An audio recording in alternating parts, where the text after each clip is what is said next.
Okay, change me to, Did you start the meeting already? no, not yet. So did you already change me? Okay, yeah.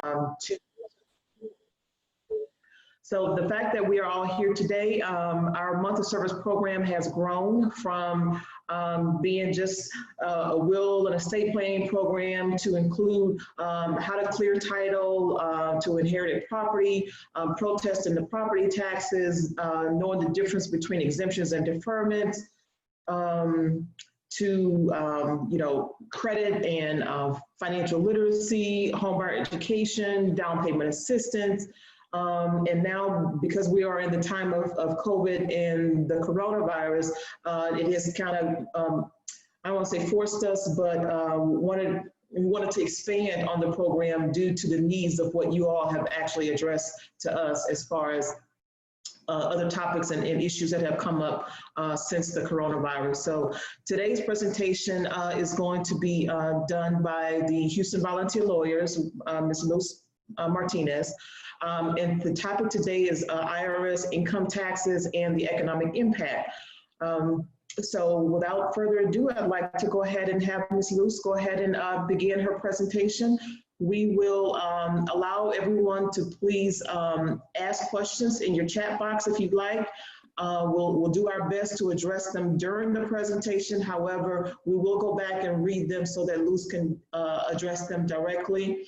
If you'd like at the end of the presentation as well to ask your questions verbally, just raise your hand in the participation box and we will unmute you so that you can verbally directly ask your question of Luz. So if that's easier for you. So whichever way you guys prefer, please feel free to do so.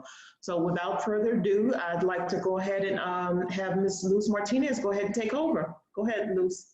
Thank you so much, Nia and Myra, and for doing this, because it is important to get information out. I just want to make sure that everybody can see the screen that I'm sharing. It should say IRS income taxes and economic impact payment. My name is Luz Martinez and I work with Houston Volunteer Lawyers. I help with the Low Income Taxpayer Clinic, and that means that I work on a lot of IRS tax cases. And I'm listing my contact information here.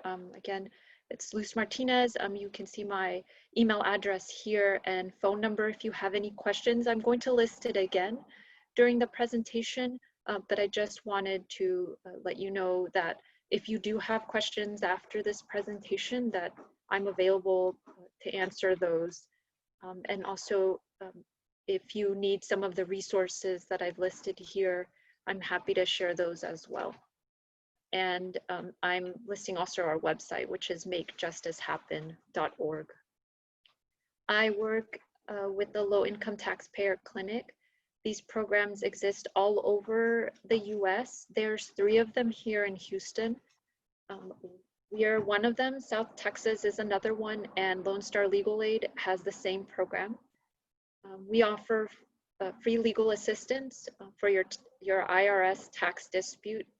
And that means that I work with a lot of people who are dealing with individual tax issues, as opposed to something like a business that owes money to the IRS or they're being audited by their IRS. So again, we work with individuals who are dealing with the IRS. And I've listed our phone number here on this slide.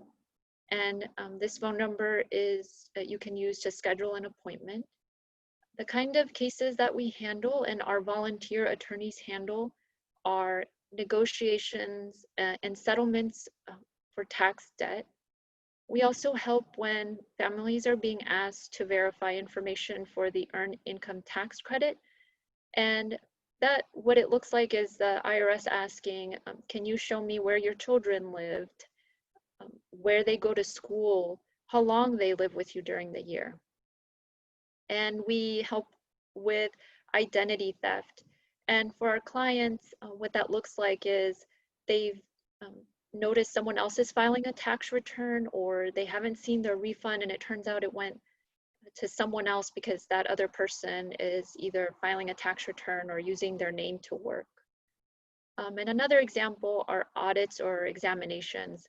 And those are situations where the IRS is reviewing the taxpayer's information. They've taken a look at the tax return and they disagree with something on that tax return. And so what we do is we help match our clients with volunteer attorneys so that they can get help with the IRS. And the information that I want to cover today are the resources that are available, and also a general overview of the economic impact payments, which are the $1,200 that we've been hearing about in the news.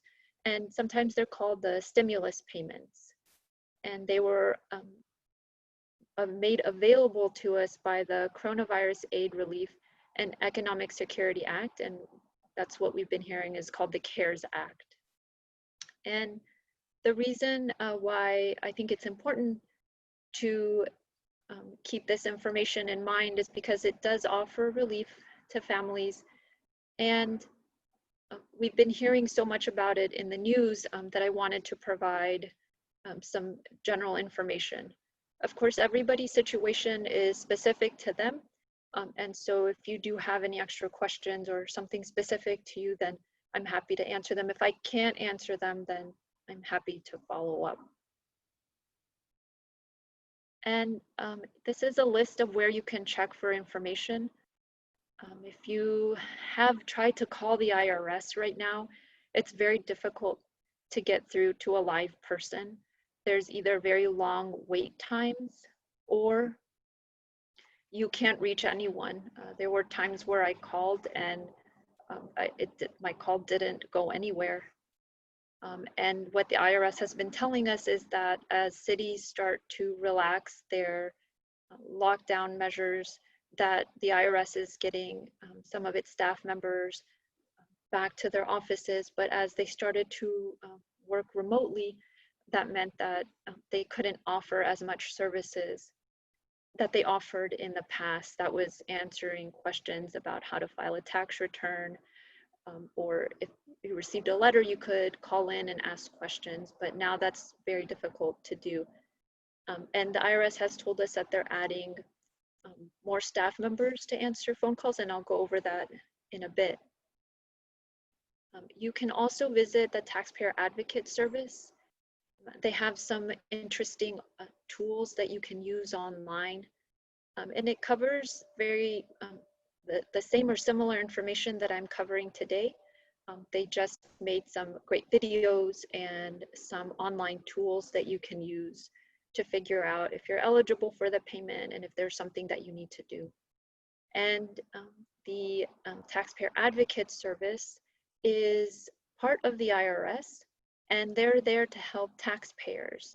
They're there to help when you've been trying to talk to the IRS and you've tried several times and you haven't gotten either what you want, or you think that there's something that the IRS should be providing but isn't, and the Taxpayer Advocate Service is there to help. And again, they have some great resources online. And I'm just going to take a pause and just check in with Myra and Nia to see if there are any questions, if anything has come up. As of right now, not yet. Okay. And just generally, I think starting March 25th, the IRS told all the taxpayers, you don't have to file on the normal deadline for your 2020 tax return. You have an extension, you have some extra time to file. And that deadline is July 15th. And so that's coming up. And it's given us more time to figure out where we're going to file tax returns. And they also told us, the IRS also published that you can pay your taxes on July 15th, and you're not going to owe interest and penalties. Normally, when you pass the deadline to file your tax return, you have to pay a little bit extra because you missed that deadline. And then if you miss the deadline to pay, you're also penalized for it. But the IRS is telling us we have until July 15th. The question I get very often right now is, how can I find affordable preparation services? We're all used to going in to check in with our tax preparer. Sometimes you have a long-term relationship with them, or you've gone to maybe the public library to get the services, or perhaps one of the other free tax preparation services. And a lot of those closed down as the city of Houston started closing down many of the services available. So right now, if you go to the IRS, you can check the information that they have available for e-filing. There's free e-filing if you make under a certain amount, and the IRS website walks you through where you can do that. There's also free fillable forms that are available through the IRS website. I understand there was a question before this session started about where to find forms, fillable forms for tax returns. And I think the specific question was about itemized deductions. And so those are available on the IRS website, but you have to know how to fill those out. And that's where I think a lot of our community members normally relied on the volunteer income tax assistance programs. And you may have heard of those. They're called VITA programs. And you usually see them at the public libraries. You might see them at community centers or organizations like Baker Ripley. All of these programs normally offer free tax preparation services for those who are making a certain amount and below that amount. And they are very helpful because they help you figure out if you're really prepared to file your tax return. So they make sure that you get all of your documents ready and in order. Do you have all the forms you need that your employer should have sent you? Or maybe you have some accounts that generated some interest, or you have another form that you need to collect before you go back. And so these services were always important to our community. And as these services started closing down, the question I'm getting is, now what do I do? Where can I go? And South Texas College of Law has started an online service where they will help you prepare your tax return.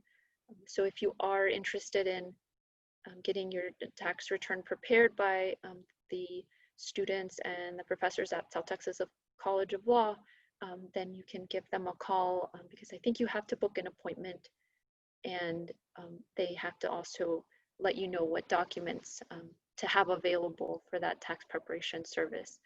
And if you have a very complicated tax return, it might be a good idea to hire an accountant or an enrolled agent, and that's someone who can prepare a tax return. But I would look into the tax preparation services that are available that are either free or something you can do on your own. And I'm going to go back again to the reason why I wanted to share this information. And that's because the CARES Act provided tax relief for individuals. I am going to today focus on the economic impact payments, but I do think it's important to know what was included in that CARES Act. Oh, and I'm remembering that Myra mentioned that somebody asked, before all of this happened, we got the CARES Act, and we got some help from the IRS so that we didn't have to find a tax preparer quickly to file on the normal April tax deadline. What's going to happen later? What are things going to look like with the IRS after COVID? What I can tell you is that I'm not sure. What we know is that a lot of the work the IRS was doing, it was paused. A lot of the employees, the IRS employees, were unable to go into their offices, and that means that no one was reviewing faxes, or if they were, that got reduced. Mail is also sometimes being rejected by the IRS. It gets sent back to the sender. So if you do send something to the IRS, be sure to keep the envelope if it gets sent back to you, so that you have that document, the returned envelope, showing that you did attempt to send it. And so we suspect that it's going to take longer to get a hold of someone from the IRS, when before it might have taken maybe a few weeks, maybe months. We expect that there's going to be a delay.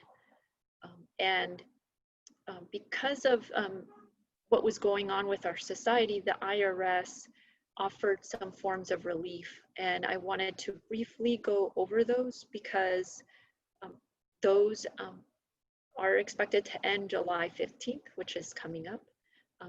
And before I go through those, I want to check again in with Myra and Nia to see if there are any questions or anything that that might have come up. There are a couple here, but I believe that you will probably be addressing them in your presentation. So I'm going to hold off on reading those, so that way you don't kind of get off subject of the, off the flow of the presentation. So, Okay. so we're just going to wait to address those at the end. Okay, thank you, Nia. So on March 25th, the IRS told us if you're making payments on an existing installment agreement, and that's an agreement you have with the IRS to pay the taxes that you owe little by little every month. If you were already in an agreement like that with the IRS said that if you were unable to continue making payments, they would suspend those payments. And that started between April 1st and July 15th. And so once that's over, we expect the IRS to start expecting payments again. So that's something to look out for if you did request that from the IRS, or you were told that you didn't have to make payments now. And again, it's always good to get advice.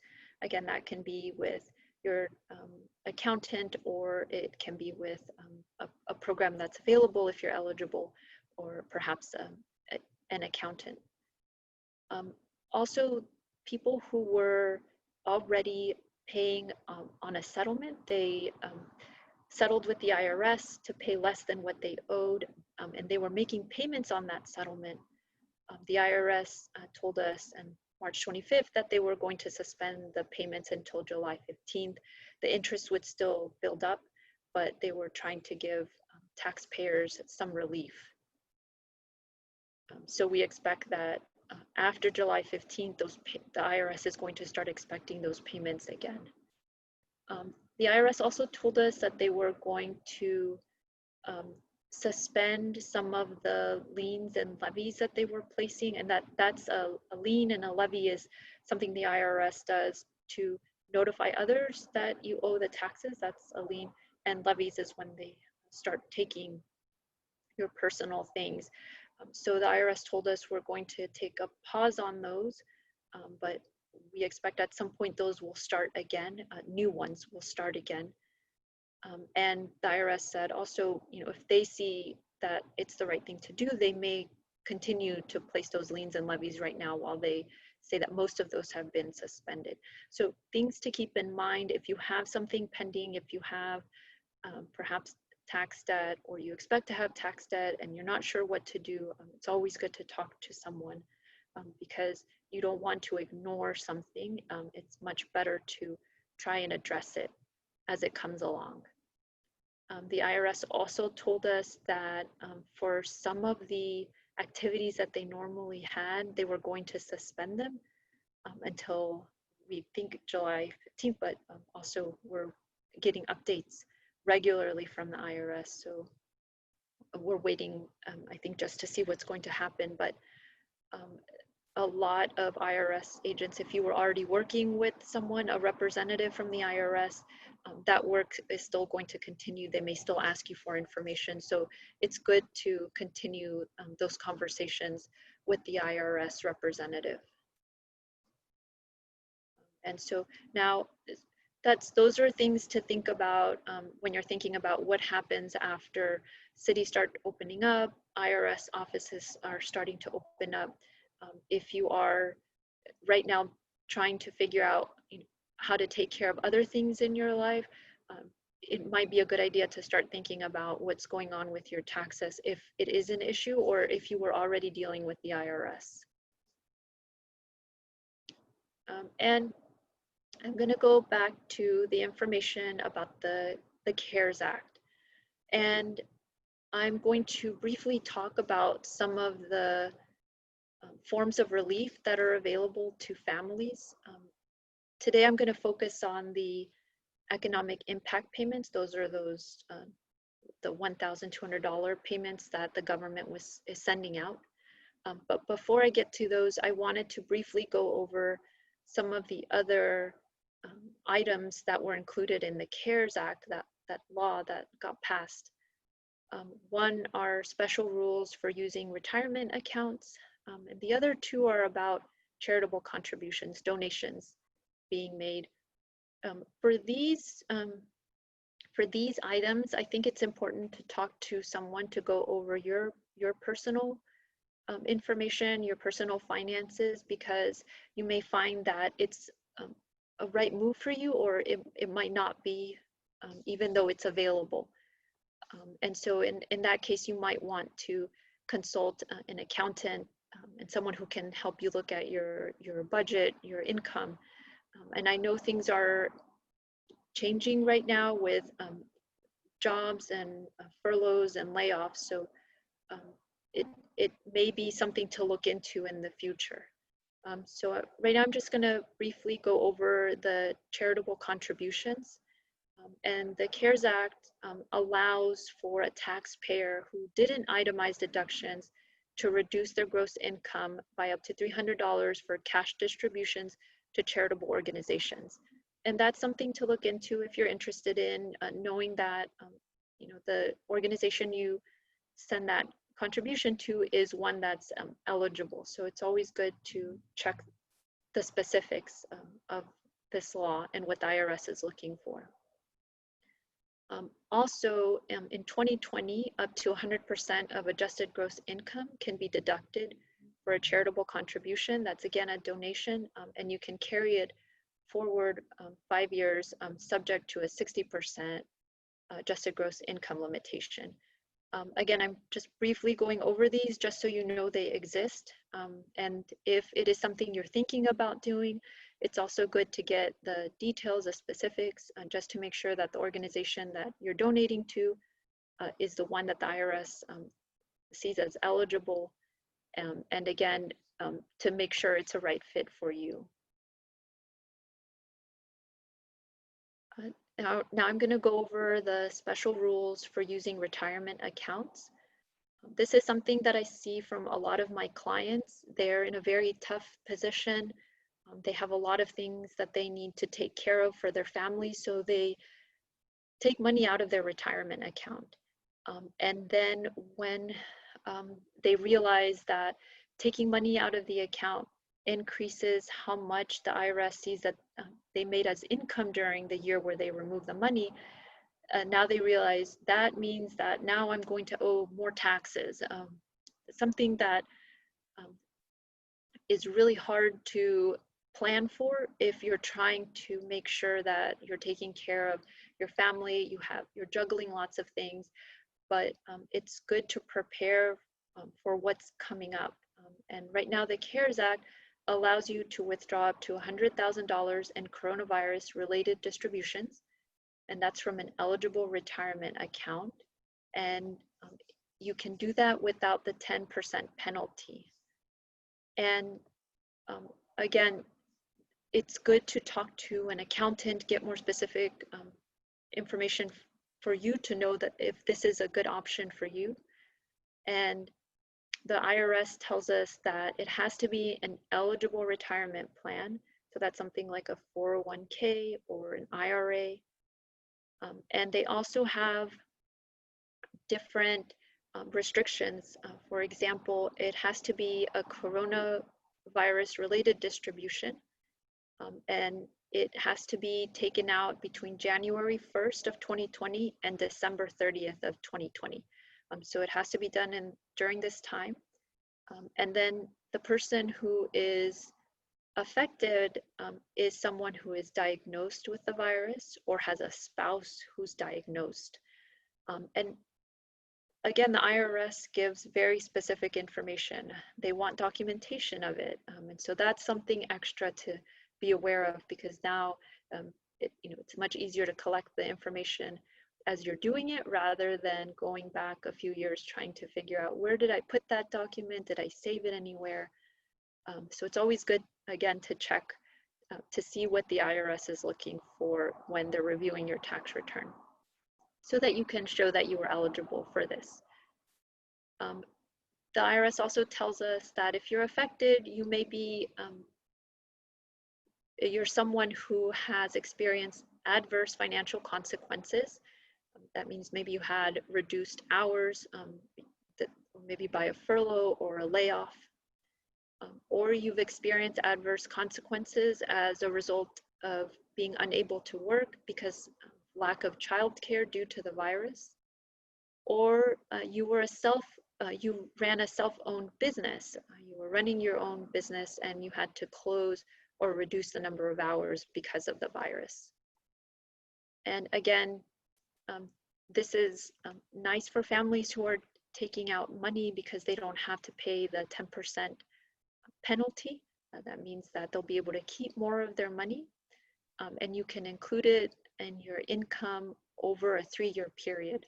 So for example, if you took out $9,000, you can spread that out. Instead of putting those $9,000 all in your 2020, you can put 3 in 2020, 3 in 2021, and 3 in 2022.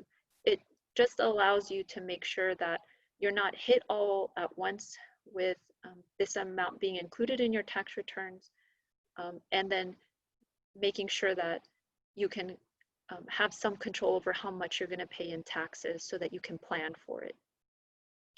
And the Treasury Department and the IRS tell us that they're working on guidance that will be released in the near future. And so I'm bringing this up because it may be something that you look into. We're still all learning about it, and we're still waiting to hear from the IRS about what that's going to look like, and if they're going to want more documentation, or what kind of guidance they're going to offer us. Okay, now I'm going to focus on the economic impact payments, and these are one-time payments. Again, these are authorized under the CARES Act, and they are only for those who are eligible. The IRS tells us that the payment does not have to be repaid, and it doesn't count as part of your 2020 income. So just because you received it in 2020 doesn't mean you have to include it as part of your income. And the reason why I'm talking about it, even though it's not the IRS who is the one in charge of giving it to you, is they're the ones in charge of calculating it and then sending that payment to you. That means that the IRS is the one that has your address and bank account information. And so it's something that is most likely included in a tax return. And I wanted to present this information because not everybody files a tax return. Not everybody deals with the IRS. If you're receiving federal benefits, you rarely deal with the IRS. It's not something that everybody does, but now suddenly the IRS is the one who's in charge of calculating how much you're going to get for that payment, and then where they're going to send that payment. And that means that you may need to provide additional information to the IRS in order to get that payment. Again, the Taxpayer Advocate Service has some great tools online that you can use to see if you're eligible. It'll ask you a question and you can click yes or no. And it's important to make sure that you're eligible for the payment. You can also check on the IRS website to see if the IRS has already issued or scheduled that payment. And again, what the IRS tells us is that some may need to wait longer in order to receive their payment, which I think is tough for many families, because that $1,200 for an individual and then $500 for children would really come in handy right now. In general, an adult will receive $1,200 and $500 for qualifying children. The qualifying child must be under the age of 17. And so if the child is over that age, or you're including, let's say, a parent as your dependent, then you wouldn't be eligible for those extra $500. There are exceptions, and you'll be receiving less if you are making over a certain amount. And for those who are single, it's $75,000. If you're making between $75,000 and I think $99,000, then your payment goes down, depending. And again, the IRS calculates this part. And for those who are filing jointly, it's $150,000. So your amount may change, and there are some online tools where you can calculate it to see how much you'll be getting.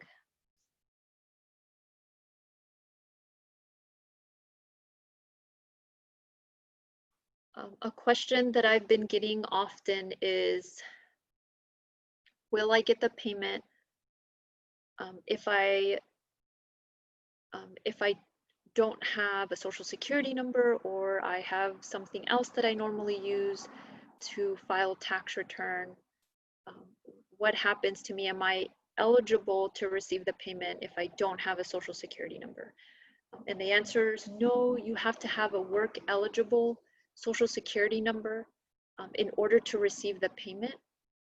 This is tough for some families because what the CARES Act provides for is that if you file jointly with a spouse, both you and your spouse have to have a social security number, and also the qualifying children or child, they also need a social security number in order to receive the $500 amount. And then what the IRS tells us is that a valid social security number is valid for employment. It has to be issued by the Social Security Administration before the due date of your 2019 tax return. If you haven't filed your 2019 tax return, then that social security number that's eligible for work, you have to have it by the time you were supposed to file your 2018 tax return. So they're pretty, they're strict, and also may make some families ineligible for the payment. And again, the question I get asked is, well, I use an individual taxpayer identification number because I don't have a social security number, and it's called an ITIN. You've probably heard it more often called an ITIN. Can I get this payment? And the answer is no. Again, you need a valid social security number in order to receive a payment, even though those who have the individual taxpayer identification number, even though they normally would file a tax return and pay taxes, they're not eligible. And if you have already filed your 2018 or 2019 tax return, you don't need to do anything extra. You don't need to provide anything else to the IRS. The IRS tells us that they're going to use the information that you filed with them to calculate your payment, and then they're going to send you that payment through a direct deposit or by mail. And what if you've already filed your 2019 tax return, and now perhaps your bank account is closed, or you switch banks, you're not even with that same bank anymore? The IRS tells us that they're going to issue a direct deposit using that old account information if you were not able to update it. And then that bank is going to reject the deposit because you don't have that bank account anymore. And then they'll mail the payment to the address that the IRS has on file. What they're telling us is that as of May 18th, the US Department of Treasury and the IRS started sending out payments using prepaid debit cards instead of paper checks. So you may get either a paper check or one of these debit cards. And it's important to know that the IRS is going to send a letter about the payment. It's to the last known address that the IRS has for you. It's going to be 15 days after the payment was made. And that letter is going to tell you how the payment was made. And then if you didn't get it, how to report that. So it's important to know that if you have moved, if you have not updated the IRS, it's important to update that, and I'll go over that in the next slide. I wanted to talk a little bit about the prepaid debit cards, and those will come in the mail. They look like a bank card. They'll have the logo, the Visa logo on it, and a valid through date, and then your name. The card can be used at places that normally accept Visa, and if you're using them in transactions, you won't get charged a fee, but there are several instances where you may get charged a fee. So it's very important to when you get that card, it comes with instructions and then an online information website where you can find the terms of agreement and then all the fees that can be charged. And the examples I'm going to give you are just a few about some of the fees that can be charged. You could be charged $2 for an ATM withdrawal in an out-of-network ATM. And they tell us that they're going to waive the first fee, but those $2 may add up and end up being quite a lot of money. It also looks like they charge for withdrawing funds at banks that are not in network. Even though they have the Visa logo, you may get charged. And then you have to be careful because sometimes the ATM or the bank that you're using may charge their own fee. So it's multiple fees. And again, they have more information online. When you receive the card, you'll have to activate it, generate a PIN for it, create a PIN, a 4-number PIN that you'll use if you're paying with the card. And it's important to just hold on to that card, because what I've heard about is people opening those cards, and because no one really knew that they were going to receive these prepaid cards, they're throwing them out because they look like advertisement, like a credit card, but they're not. It's your money. And they do have a valid through date, which means that if you go past that date, then you have to call customer service so that you can get a check for the remaining amount on that card. And what if your address has changed, or the tax return you filed has the incorrect address? The IRS recommends filing your 2019 tax return, but then what if that 2019 tax return had the incorrect address on it? In those situations, it's a good idea to update your address with the post office, but also knowing that the post office is not going to forward any checks. They won't do it. So you may update your address, but the post office will not forward your address. What I've heard are recommendations to file an IRS form called Form 8822, change of address. This is a form that you mail in, which means that it may take a very long time for the IRS to receive it, to process it. So, we're thinking it's going to take a long time to get those processed. And again, don't rely on the post office to forward the check.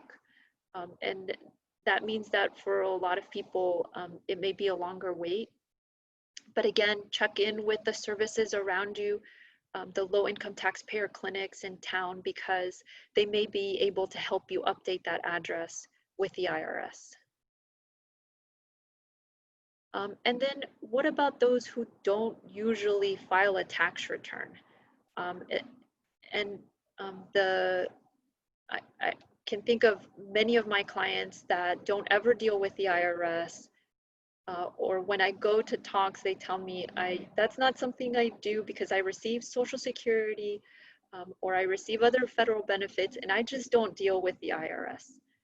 But they're eligible to get this payment, the economic impact payment. And so for those who receive federal benefits, the ones listed here, the IRS tells us that for the people who receive them, that the IRS will be sending out the payment as direct deposit or by mail, just like you would receive your federal benefit. And I'm going to go through the list, and I'm going to go slowly because a lot of the times I hear the terms SSI, SSDI, and it's hard to keep track of what those mean. So the Social Security retirement are for those who receive Social Security retirement benefits starting at age 62 is the earliest. The supplemental security income are for those who are disabled and have little or no income. Railroad retirement are benefits for those who are retired railroad employees and their families. SSDI is for people who cannot work because they have a medical condition that it's expected to last a year or longer. And then VA benefits, which are given to veterans as a result of a disease or injury that was that they got or that was aggravated during active military service. And so the Social Security Administration has worked with the IRS to make sure that people get their, that people receiving the benefits are going to get their impact stimulus, the economic impact payments. It is important to go and take a look at the Social Security Administration website, because if you have someone else handling those benefits for you, then they have certain responsibilities. And so it's always good to check that information in case you have questions about that. So again, you're having to go to several places to look for the information, the IRS and also Social Security Administration. Now, there are those who receive benefits through their spouse. And so for some situations, it's going to be a good idea to check the IRS website. They have a question and answer list of all sorts of scenarios. And for Social Security recipients, some of the questions they may have may not be about them because they already got the payment, but maybe about a spouse. And so I listed the website here, but you can always just search for the coronavirus economic impact payment, and you'll be directed to the website. And the example I can think of that's listed on the website is that if your spouse did not receive federal benefits in 2019 and they're not required to file a tax return, then they may need to provide additional information. We also know that a lot of Social Security recipients, they still haven't received their checks. So they're watching everybody else get checks, but they haven't gotten their own. And so for those, we know that families have encountered problems with the way that their requests have been processed. And so we're trying to find solutions to those. And again, it's just taking a while to figure out why it's taking so long for some and not others. The other question I get is, what if I owe taxes already? Usually when I'm supposed to get my refund, they just keep the refund if I owe taxes from years past. In this situation, the economic impact payment will not be used to pay for those past due taxes that you owe. However, if you owe child support, the payment will go towards that past due child support. And you'll get a letter from the Bureau of Fiscal Service. They'll let you know that happened. So it's just to alert you that it went towards those child support dues. Again, if you have any more questions, you can visit the IRS website, and that's the first place I would go, would be to check on the website to see if there's any information there. They tell us that they've added some staff members, the IRS has added some staff members to help answer common questions about the payments. And I've listed the phone number here on this slide. The staff members can answer general questions. So they'll pretty much go through the information that's on the website. So nothing new, although they might help you figure out which question and answer might be suitable for you to read through. But they can't look at your accounts. That's what we've experienced by calling this line. They can't, the first person you talk to can't look into your account, but they can guide you to some of the online tools that are available with the IRS, some of the ones that I talked about, and then they'll walk you through and point you in the right direction. However, only a few people are transferred to a second IRS representative, and that only happens in a few situations. The two examples are, and there may be more, these are the ones that I have encountered either through other tax attorneys who are working through these challenges, and what clients have told us is that you may be transferred to a second IRS representative if you didn't get the payment, but you received that letter saying, hey, we sent your payment and this is where we sent it to you, but you still haven't gotten it. They will transfer you to a second representative to try and fix that. Also, if you have no access to the account where they sent it to, then they may transfer you to a second representative who is going to be able to look at your account and give you more personalized information. Other than that, this phone line really is just to ask questions about the information that's already located on the IRS website. But it's helpful because not everybody has access to the website, or it might be a little confusing when you read it.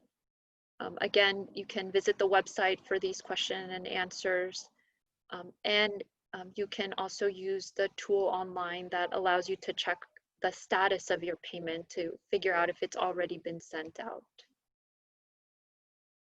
I know that was a lot, but I just wanted to make sure that you had information about it in case perhaps it's not you, but it's somebody in your family, an aunt, uncle, or somebody who's filing taxes for the very first time and they have questions. You can find out more information again online from the IRS, but if you have a specific scenario, you've run into a problem, I would recommend visiting a low-income taxpayer clinic. We have one at Houston Volunteer Lawyers. You can visit our website, makejusticehappen.org, to find out information about our services. We have an online application, and that we also have a phone number for intake, and you'll see them listed here on the slide.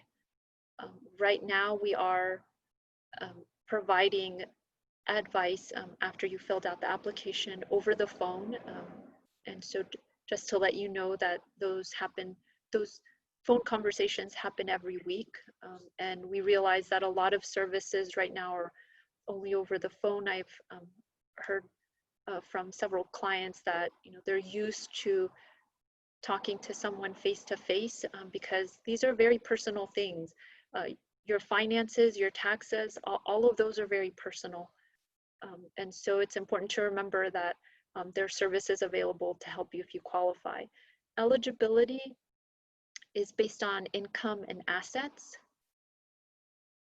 And we help with, and our volunteer attorneys help with various legal matters, anything from family law to guardianship, preparing wills, estate planning, landlord tenant. And I'm putting this information up there because I think a lot of people in our community are worried about things like evictions and custody issues right now because of what's happening in society. And while taxes really sometimes may come closer to the bottom of the list as far as priorities, it's still good to start preparing for it. And again, if you get a letter in the mail from the IRS, if you get a notice, just be sure to open it up, read it, because there's always something you can do. I think it's much harder to try and tackle the problem if you ignore it. I also wanted to talk about another service we have, and this is for someone who is going to represent themselves. And it's our self-help information. Our attorneys provide legal information. They do not give advice, so they can't answer things like, I think you should do this, or what should I do? But they can point you in towards more resources so that you can figure out your next step. And the reason why I'm sharing this information is because we know that sometimes families are so busy dealing with other things that suddenly they've gotten a notice, they have to show up in court right away, and they don't really have time to go get an attorney, or something has come up, and so now they have to be able to figure out, what can I do right now? And then go out and get an attorney, or figure out if they'll need an attorney. So this service is available by phone. You can call the phone number listed on the slide, and you'll be directed to a voicemail. A staff member is going to return your call, and that service is available from 8 a.m. to 4 p.m. during Monday through Friday. Normally this service would have been offered at the courthouse, at the law library, but right now it's provided over the phone. Again, here is my contact information. Again, my name is Luz Martinez. I'm a staff attorney, and I help with individual tax disputes with the IRS. One thing we don't do in the office is prepare tax returns. We still rely on services like the VITA programs, the free tax preparation service. So any questions specifically about tax returns or how to prepare those, I won't be able to answer those. But if you have questions about what is the IRS expecting from me when they send me this notice, or I disagree with what the IRS has changed on my tax return, those are the kind of issues we help with. And again, you can visit our website, makejusticehappen.org, to find out more information about the application process, or if you just have general questions, it's a good place to go. And of course, I'll take questions, and I'm going to leave up this information. It has our website and our phone number. Thank you so much for listening. It's a lot of information, and I know taxes sometimes are not the most fun, but they're part of our lives. So if there are any questions, Nia and Myra, I'll take those. Thank you very much, Luz. And thanks to Raina and Elizabeth, who've been kind of helping to address some of the issues or some of the questions in the chat box as well. But I'm going to go back and read a couple of these because I know there are a lot of people that are on here that may perhaps have the same questions that have been asked in the chat box, but don't really pay attention to the chat box. So I'm going to read them aloud. One in particular was from Joanne. Some other states have released the back child support captures so that obligators who were also affected can receive the payments. Will Texas do the same? I'm not sure. I can certainly read up on it and get back to Joanne, but I'm not sure about that, about Texas. Okay, and I believe Elizabeth addressed this question, but I'm going to read it aloud anyway. Can you also deposit in your IRA until July the 15th also? I don't know the answer to that. So I'm curious about what Elizabeth wrote in. She put a link here for the filing and payment deadline Q&A. Does this relief provide me more time to contribute to my IRA for 2019? And the answer is yes. Contributions can be made to your IRA for a particular year at any time during the year or by the due date for filing your return for the year. Because the due date for filing federal income tax returns has been postponed to July the 15th. The deadline for making contributions to your IRA for 2019 is also extended to July 15th, 2020. Okay, thank you, Elizabeth. Okay, is the money we receive from the CARES Act taxable? it won't be included in your 2020 income. So it's not going to increase the amount you made during the year.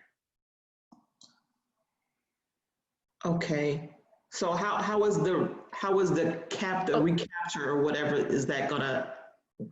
So it's not going to be included as income. You'll receive it, but it won't make you, it won't push you into, let's say, another bracket or have you pay more in taxes, because it won't be included in your income. That's not for 2020, but will it for 2021? The economic impact payment won't be included. I'm not sure if perhaps the question, or perhaps I'm not understanding it, if it's about whether you receive the payment but you weren't supposed to, or for some reason that payment wasn't supposed to go to you, do you have to repay it back? And so what they tell us is that there's no provision in the CARES Act to pay back that money, to give it back. So I'm not sure if I'm answering that question. Okay, that can actually kind of roll right into this other question. We get calls from clients that are married but have been separated for over 5 years. The spouse A that is employed has continued to file taxes jointly. Spouse A has received their stimulus check, however, did not give spouse B her portion. What can be done to stop this from happening if there's a second stimulus check? Yeah, we've run into this situation. I have not had a client with this. We know that for divorced couples, and I don't know about a good, fast solution for those who are currently married and one spouse is filing jointly. I don't know of a good solution for that, an immediate solution. We know that when taxpayers are divorced, that it may be faster to go through to family court in order to try and enforce which one of the, if it was ex-husband or ex-wife who should have gotten that portion of the payment. I don't know of an easy solution for those who are, where the spouse is continuing to file jointly, especially when there has been abuse in the relationship. There's no way that other spouse is going to go back to spouse A to get their part of the stimulus. And if I can have the contact information for that person, I'll get back to them about what I've read, but I don't know of an easy, fast solution for those. Okay, we've got Elizabeth here from your office as well, so she's going to help address a question too. Elizabeth, you there? Yeah, hi Luz. I just wanted to jump in on this one. Luz has done a fantastic job with the tax and the IRS program. I'm on the family side, and I wanted to address this question a little bit more because we've been getting a lot of these questions. For the stimulus check that has already been issued, it's a lot trickier and it's going to be a lot more costly for someone to go back and try to get their portion of it. I think the question is that there's a potential second check or second payment that's in the talks right now, and people are trying to figure out how they can stop that from going to the other spouse. You know, in Texas, we don't have something called a separation. We either are married or we're single. And so in that particular situation, that person that's been separated for 5 years, if they're thinking that something's going to happen along the line, they either need to file a divorce and ask for some temporary orders or temporary injunctions being put in place so that any payments or any monies that are in any type of accounts are frozen so that the other spouse can't use it. Luz, I was going to ask, is there any way that they can file married filing separately in order to kind of give the IRS a notice that they're filing their taxes separately right now? Yeah, I haven't looked at different solutions that other tax practitioners are using right now for that. And so I don't know if that would fix it or help. I'd have to ask other practitioners what they've been running into. So basically, if they're still legally married, all of the funds that they receive is considered community property. So it's pretty much put into one pot for both persons, even though they might be physically separated. So they would have to file a family law action, a divorce, and ask for the court to keep those funds, keep one party from taking the funds from the other party.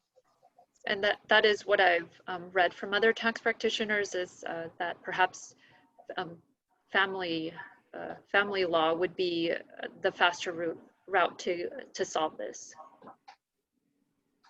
Okay. Another one, Florian wants to know, is there a way to confirm which address that the IRS has?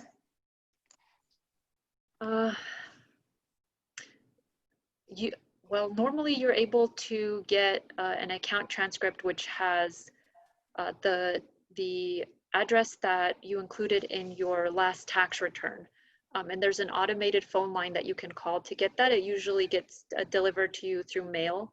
And then you can take a look to see what address is on there. For security purposes, they have been removing some of the information on that document so that someone getting access to it wouldn't be able to tell what's on there. Although I do know that things are working very slowly with the IRS. So I don't know of a fast way to confirm the address that the IRS has for you. Okay, I'm kind of scrolling back up here to make sure that I'm not missing any questions. Oh, you're welcome, Florian. Let's see. Does Houston Volunteer Lawyers assist with filing tax form 990 for exempt organizations? We usually don't focus on filing tax forms, but it may be something we have to talk about and see what's going on. Because as part of what we do, if we're trying to solve a certain problem with the IRS, we can provide some tax preparation services. So I think a conversation would be helpful to figure out what's going on. Okay. We have done it in the past. I believe that's all the questions that we've got in our chat box here. Are there any other questions? Okay, Mina wants to know if you could kindly provide the URL again for checking if payment has been scheduled. Yes.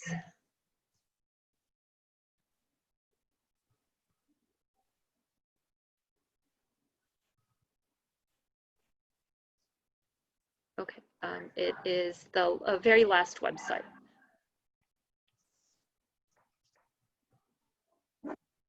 Okay, this is to check to see if your stimulus check has been issued, correct? Yes, yes. Okay.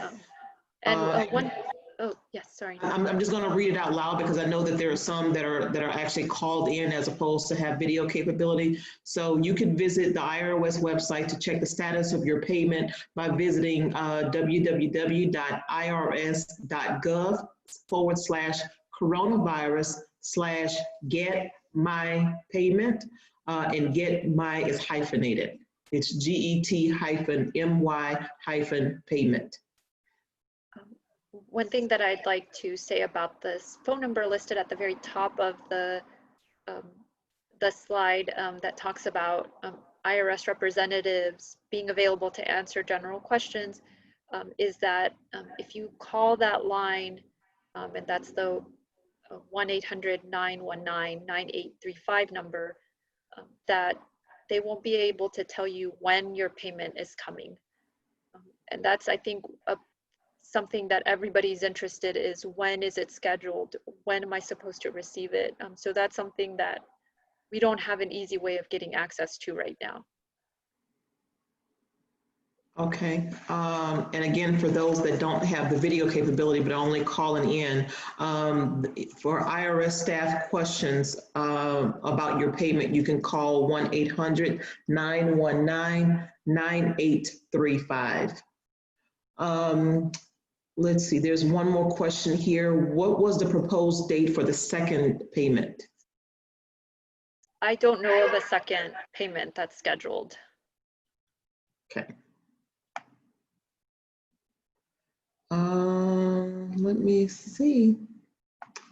Myra, am I missing any questions here in the box? No, you're not. And thanks to Rena Mejia, she's also answering on the chat box from Houston Volunteer Lawyers. Thank you, Rena. Okay. Well, I think that pretty much kind of wraps us up then, huh? Myra, is there anything else that you'd like to add or? One of the things that we wanted to remind you all that this program is a giving program, and it's all about giving information, free information. It's not about getting any information from you. If you get any phone calls from anyone saying that they are with the A Month of Service program, make sure you tell them that we don't give out your information, and any recording that we are conducting right now, we will verify with you all before we pass it on. At the same time, just make sure that you protect your information.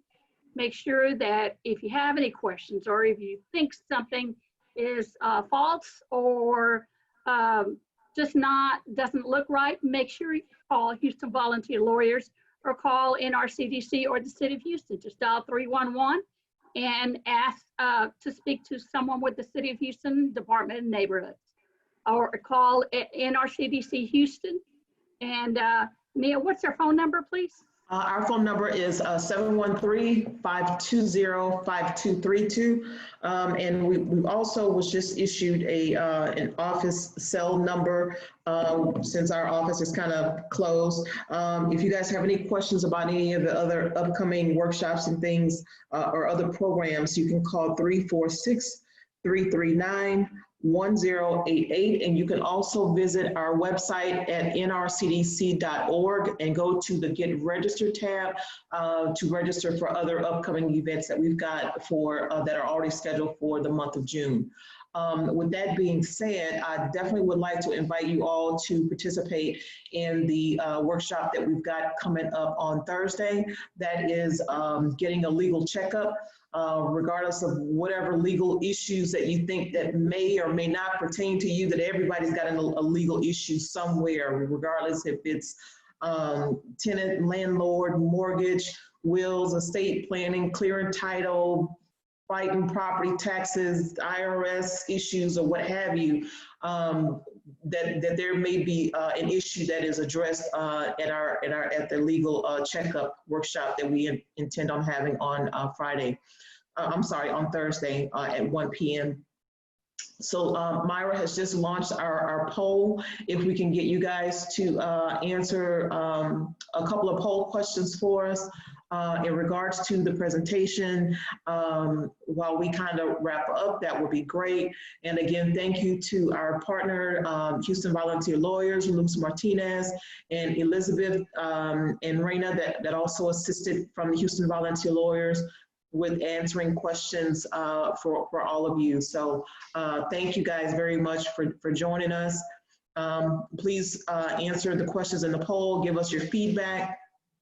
Feel free to send us an email or a chat, follow us on social media to receive all the latest and up-to-date information as far as the programs and upcoming events that we have that are available. Please share the information, encourage other people to attend. Again, this is free information for the community.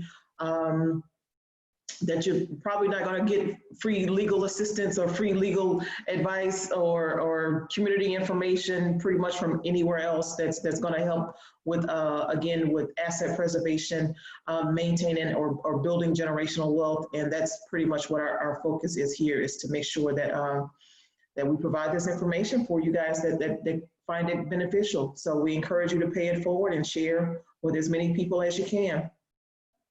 And Nia?